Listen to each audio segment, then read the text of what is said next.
मुक्ति के साथ चैनल में आपका स्वागत है। मुक्ति के अनुभव, मुक्त हो जाने पर कैसा लगता है, आज इस पर चर्चा करते हैं। मुक्त हो जाते हैं तो अद्भुत आनंद हर समय रहता ही है और कोई इच्छा शेष बचती ही नहीं है, न खाने की न पीने की। खाने पीने से मतलब है मूलभूत आवश्यकताएं तो चलती रहेंगी, उनको मत समझ लेना। यानी कोई विशेष स्वाद के लिए खाने की इच्छाएं खत्म हो जाती हैं कि हम आज मिठाई खाएंगे कि रायता खाएंगे कि पनीर खाएंगे। जो मिल जाता है उसी में संतुष्टि हो जाती है। तो खाने पीने की सारी इच्छाएं खत्म हो जाती हैं। चाट, पकौड़ी, ब्रेड, जो भी तमाम चीज़ें हैं, ये मैं अपना स्वयं अनुभव बता रहा हूँ। हमारी कोई इच्छा ही नहीं होती है खाने की, जो मिल जाता है उसी को स्वीकार कर लेते हैं। अद्भुत है। तो बंधनों से मुक्त हो गए। खाने की जो वासनाएं होती हैं उससे मुक्त हो जाएंगे, आप भी मुक्त हो जाएंगे। मुक्त होने का प्रयास करते रहिए। खाने की जो मूलभूत आवश्यकताओं के लिए तो खाते ही रहेंगे, मगर उनमें बंधन नहीं, जो मिल जाएगा वही खा लेंगे। सात्विक भोजन होना चाहिए। भौतिक सुविधाओं की इच्छाएं भी खत्म हो जाती हैं। कोई भी इच्छा नहीं रहती कि हमारे पास ये हो, बहुत बड़ा मकान हो, गाड़ी हो, या प्रदर्शन के लिए कुछ भी होना हो। तो भौतिक चीज़ों से सारी इच्छाएं खत्म हो जाती हैं। कोई शेष इच्छा बचती ही नहीं, और जब बचती नहीं तो भौतिक चीज़ों से मुक्त हो जाते हैं। मगर ये मत सोच लीजिएगा कि मूलभूत चीज़ें प्रयोग आप करते रहेंगे, हम भी कर रहे हैं। उनकी इच्छाएं खत्म हो जाती हैं। मूलभूत ज़रूरतों के लिए चाहे मकान हो, झोपड़ी हो या महल हो,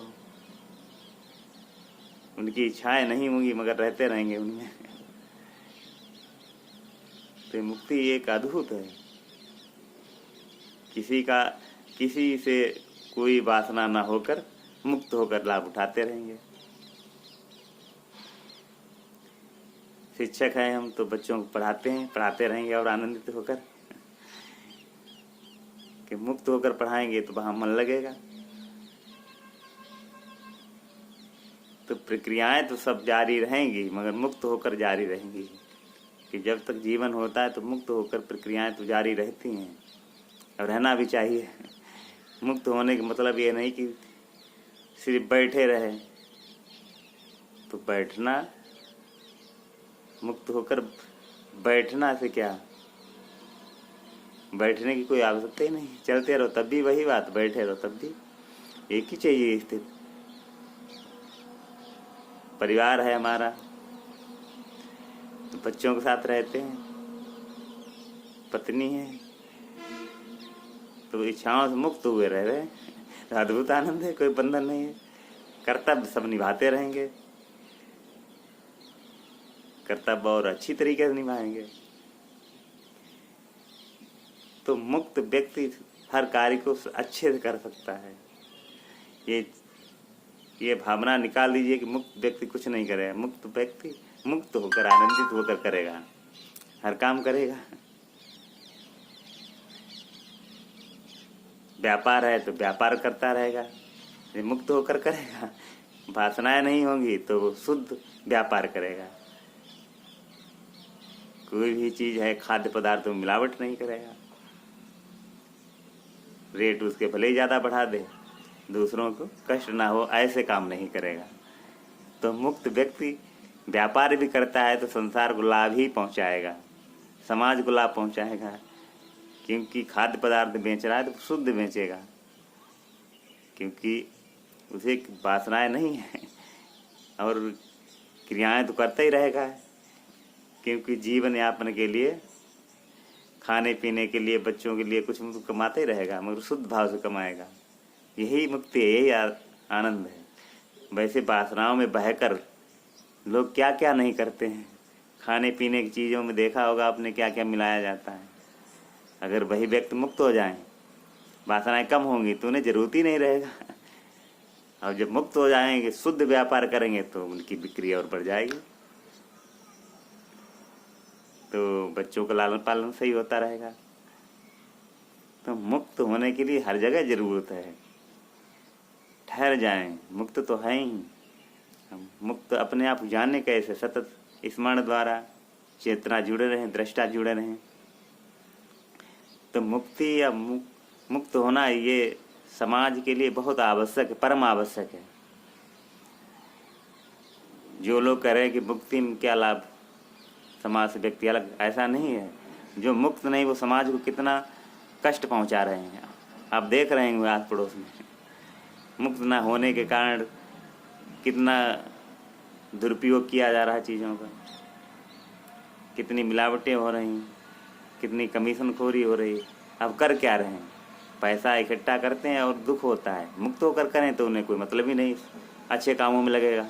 अब मुक्त होकर नहीं करते हैं तो पैसा उनका बीमारियों में खर्च होगा और टेंशन में जाएगा, पीने में, शराब पीने में, सिगरेट पीने में। क्योंकि जब मुक्त होकर नहीं कमाएंगे तो फिर टेंशन भी बहुत ज़्यादा आएगी। कोई व्यक्ति घूस लेता है तो उसकी आत्मा तो देख रही होती है, अब वो कुछ और कर रहा होता है, मन पर चला जाता है। तो उसमें दो स्थितियां पैदा हो जाती हैं, उसका जीवन नरक बन जाता है। भले ही वो कुछ भी कर ले, सारी सुविधाएं हों, मगर दुखी ही रहता है। हमने भी देखा कई लोग बहुत पैसा कमा लिया, धन कमा लिया, मगर दुखी ही रहते हैं, क्योंकि मुक्त होकर नहीं कमाया। अगर मुक्त होकर कमाएगा तो अपना कल्याण के साथ साथ समाज का भी कल्याण करता रहेगा। तो हमें मुक्त होने की परम आवश्यकता है, सतत स्मरण की। अब खेल खेलते रहिए, जहाँ आप हो, जैसे हो वो काम करते रहिए, इच्छाओं से मुक्त। और जब इच्छाओं से मुक्त होंगे तो अद्भुत आनंद प्रकट होता है। हम ही महसूस कर रहे हैं यहाँ कुछ भी कुछ कहता रहे, कोई असर नहीं पड़ता है। हाँ, हालांकि मुक्त होकर प्रतिक्रियाएं दे सकते हो। बड़ा इसमें बहुत कच्चे धाग, बहुत मामूली अंतर होता है मुक्त व्यक्ति और बगैर मुक्त व्यक्ति। कर्म तो दोनों एक ही जैसे करते हैं, कोई पहचान भी नहीं पाएगा कि वो व्यक्ति मुक्त है या नहीं है। यही तो अद्भुत खेल है, क्योंकि एक मुक्त होकर वही प्रक्रियाओं को अच्छी तरीके से कर रहा होगा, एक लिप्त होकर वही प्रक्रियाएं कर रहा होगा। तो मुक्त आनंदित होकर करेगा और जो मुक्त नहीं है वो दुखी होकर काम करेगा। तो भाई सभी लोग मुक्त होने का प्रयास कीजिए। ये हमारे ऋषि मुनियों की देन है। वेद लिखे गए, उपनिषद लिखे गए और ग्रंथ लिखे ही जा रहे हैं। हम मुक्त व्यक्ति भी आनंद बांटने के लिए कुछ न कुछ करते रहते हैं। तो ये हमें नहीं सोचना है कि मुक्त होकर कुछ करना ही नहीं, वीडियो नहीं बनाना ही। अब नहीं बनाने से क्या प्रभाव पड़ता है? मुक्त हैं, कुछ भी करें, मुक्त होकर करेंगे और अच्छा ही करेंगे। वीडियो बनेंगे तो लोगों को मुक्त करने के लिए, आध्यात्मिक तरफ मोड़ने के लिए। वो अश्लील वीडियो नहीं बनेंगे, वही दैनिक चर्याओं के वीडियो नहीं बनेंगे जिससे कोई लाभ नहीं और हानि ही होगी। ये पहने, वो पहने, ये खरीदें, वो खरीदें और विलासिता ही बढ़ेगी। विज्ञापन आते हैं हमारा दिमाग हाइक करके उधर ही ले जाते हैं कि यही खरीदो, वो खरीदो। बहुत चीज़ें आवश्यक नहीं है फिर भी खरीद लेते हैं, मगर ये मन रुकेगा कैसे? मन का खेल है। अब मन मुक्त वो करे, हम देखेंगे तो मन कुछ भी करे, हम देखते रहे। हम उसका मालिक बन गए। मन के अगर मालिक बन गए तो मन हमारा कुछ कर ही नहीं सकता है। हमारा अनुभव है, आपका भी अनुभव हो जाएगा। मन हमारा गुलाम हो जाएगा, जहाँ हम मन को भेजेंगे वहीं जाएगा। मुक्त होने के लिए भेजेंगे कि मुक्ति की तरफ बढ़ जाएगा। तो ये अद्भुत है। और ये परम आनंद भाई आप मुक्त होकर ही ले सकते हैं। समाज में व्यवहार तो वैसे ही चलता रहेगा, यहाँ कुछ भी बदलने वाला नहीं है, बस आनंद आपका बदल जाएगा, प्रक्रियाएं वही रहेंगे। आपको हो सकता आप मुक्त हो जाएं, मोहल्ले वाले कोई जान भी नहीं पाएंगे, परिवार वाले क्योंकि आप अंदर ही अंदर हाँ समझ तो जाएंगे कि बड़ा अच्छा व्यवहार, बहुत अच्छे व्यक्ति हैं, सीधे सरल हैं,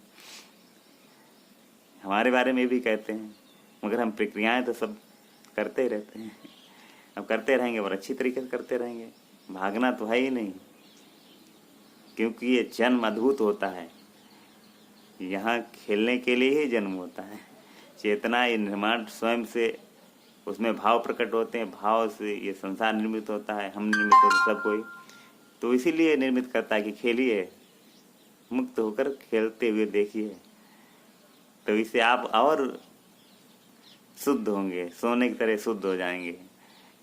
क्योंकि जब तक आप मैदान में उतरेंगे नहीं तो जीवन कसौटी को कैसे समझेंगे।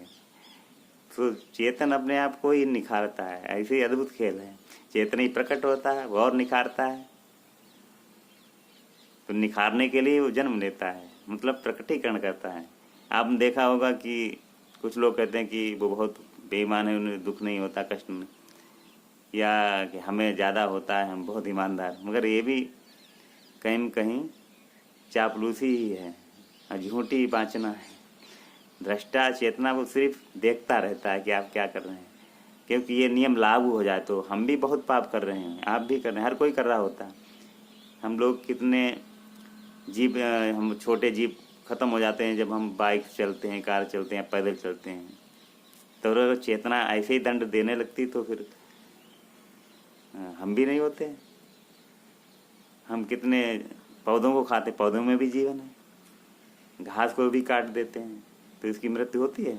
अब सिद्ध हो गया चेतना सब में है, सभी में, तो बहुत भारी पाप लगता है, तो कोई जीवित ही नहीं रहता, पूरा संसार ही खत्म हो जाता है। तो दृष्टा सिर्फ देखता रहता है, वो सिर्फ देखता रहता है कि अब जैसा देखता रहता है कि क्या कर रहे हैं, वैसे पुनर्जन्म हो जाता है क्योंकि अभी वो सोचता है कि और आनंद लो, जैसे किसी ने कुछ गलत किया तो फिर उसी के सापेक्ष उसका जन्म हो जाएगा, और दुख पाएगा, और दुख पाकर भी हालांकि चेतना से ही नहीं, वो बहुत ही रूप बहुत पाएगा, और अंदर से वही है और हो ही कौन सकता है, एको हम द्वितीयो नास्ति।